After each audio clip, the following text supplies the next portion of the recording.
perkara yang wajib. Tidak sah tanpa sesuatu. Kok bisa? Simak penjelasannya. La yamassuhu illal mutahharun. Toharoh, ada bahasa toharoh di situ. Tidak boleh menyentuhnya, yaitu Al-Qur'an, kecuali orang-orang yang toharoh, yang bersuci atau bersuci. Kemudian Mudaththir ayat 4, wa thiyabaka fatahhir, ada juga bahasa toharoh di sini. Dan bersihkanlah pakaianmu. Jadi pakaian kita pun harus bersih, suci.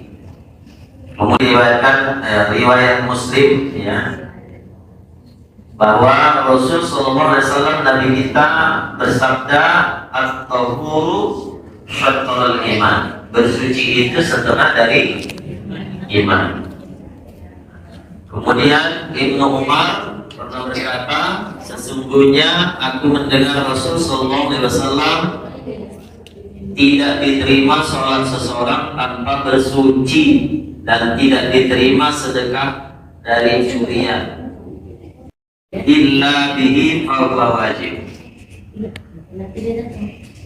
Perkara yang wajib tidak sah tanpa sesuatu, maka sesuatu ini jadi wajib.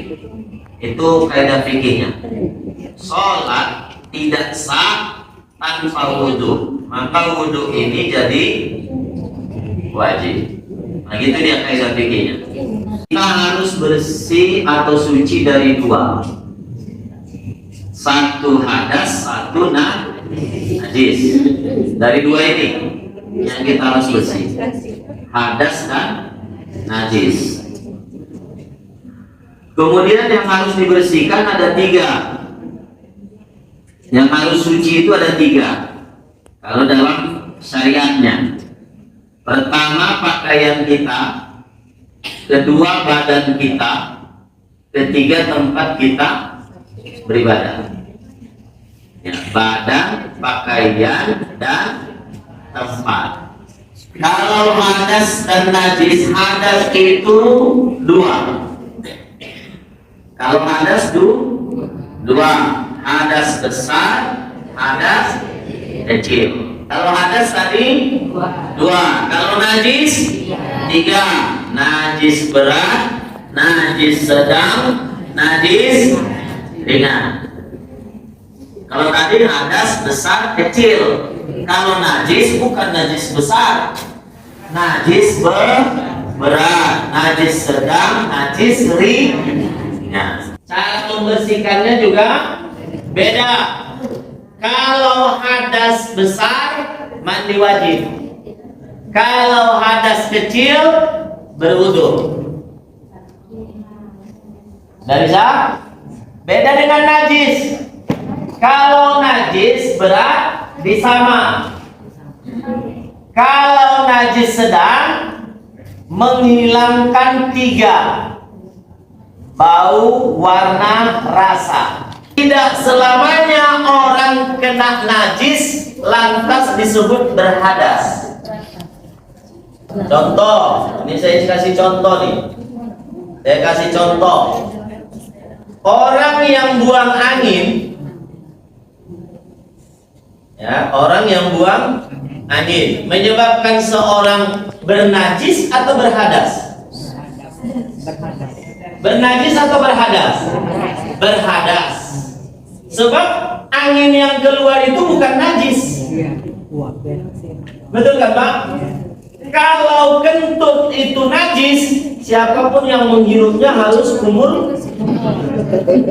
Kalau dia najis, berarti kentut bukan najis, cuman menyebabkan orang berhadas. Tuh, saya kasih contoh lagi. Kita sudah wudu, ya, kita sudah wudu.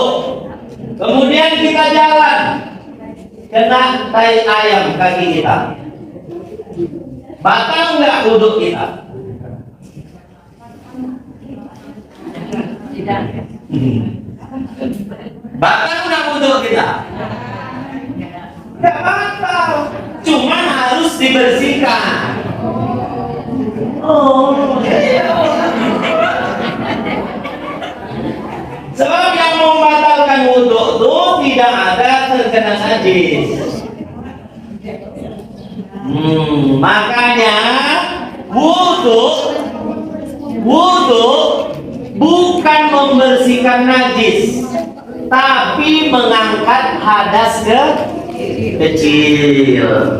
Bersih dalam Islam adalah air. Mau hadas kecil, hadas besar, mau juga disama, mau menghilangkan bau, warna, rasa, kemudian apa lagi? Memercikkan, itu semua air. Ya, air. Air dalam Islam itu ada 4 macam. Ada air mutlak namanya. Air mutlak itu 7 macam. Mulai dari air hujan, air apa lagi? Air sumur, air mata air, air sungai, air laut. Laut juga boleh. Mutlak itu. Nah, itulah yang mutlak. Ada 7 macam itu. Air embun. Embun beda dengan air hujan. Beda kan? Beda. Air salju bisa, tapi jangan pas kerasnya. Ya, jadi 7 macam itu yang boleh, yang sah. Ada macam kedua, air yang apa namanya ini? Mutaghayyir, air yang bercampur, baik rasa maupun warna. Yang awalnya dia mutlak boleh, tapi karena dicampur berubah warna rasanya, jadi dia nggak sah untuk wudhu atau untuk bersuci. Contohnya air teh manis, ya kan? Airnya suci, tapi karena dikasih teh, dikasih gula, jadi nggak sah untuk wudhu. Dan ada air yang mutanajis. Mutanajis itu bercampur najis kalau kurang dari 2 kula. Jadi kalau bak mandi di rumah kurang dari 2 kula, 2 kula itu 2 meter kali 2 meter. 2 meter tingginya, 2 meter lebarnya, 2 meter panjangnya, itulah ukuran 2 kula. Kalau kurang dari situ airnya masuk bangkai cicak, ini tak sah lagi. Tapi kalau lebih dari 2 kula, nggak ada masalah.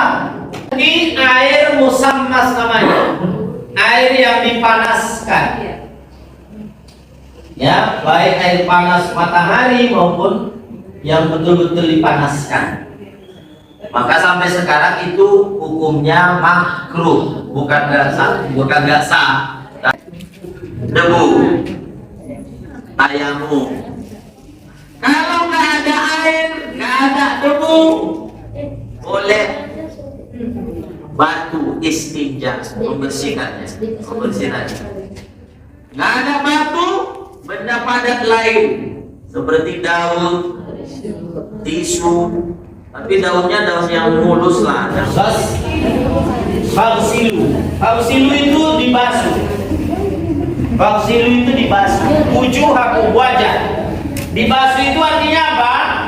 Sayyidina Utsman pernah mencontohkan pada sahabat yang lain, sungguh demi Allah aku melihat Rasul kalau dia membasuh wajahnya, diambil air itu disampaikan ke wajahnya.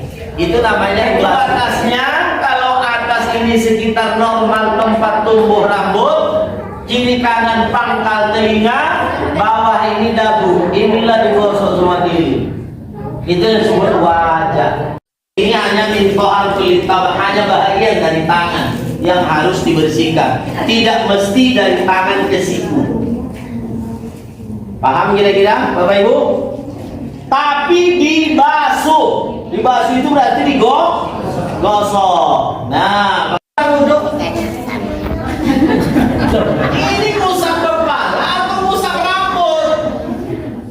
Kenapa Allah buat roksun bukan rambut? Karena ada orang berkepala tak berambut. Tahu ibu?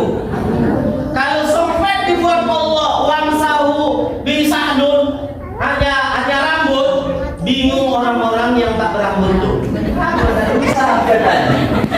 Tapi dia botak, tahu ibu botak semua nggak tumbuh rambutnya. Apa yang udah diusap ya kepalamu. Nah gitu bahasa itu roksun kepala.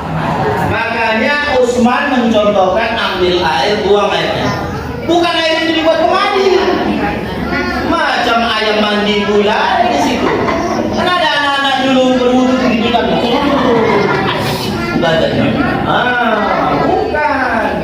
Dia ambil air buang, usaplah dari depan, usap dari depan. So, ini kan kepalanya sampai ke belakang nih.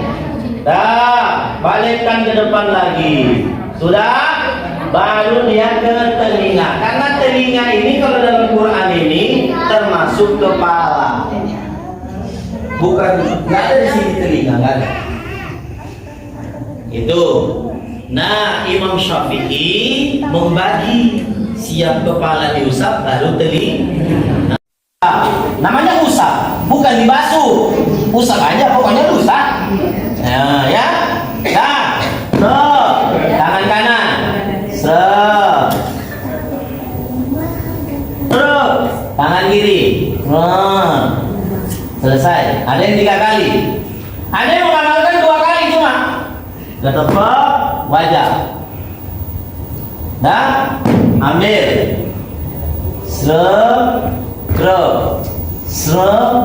Selesai. Ada yang mengatakan sekali aja cukup karena cuma usap. Wajah. Langsung tangan kan. Langsung tangan. Selesai.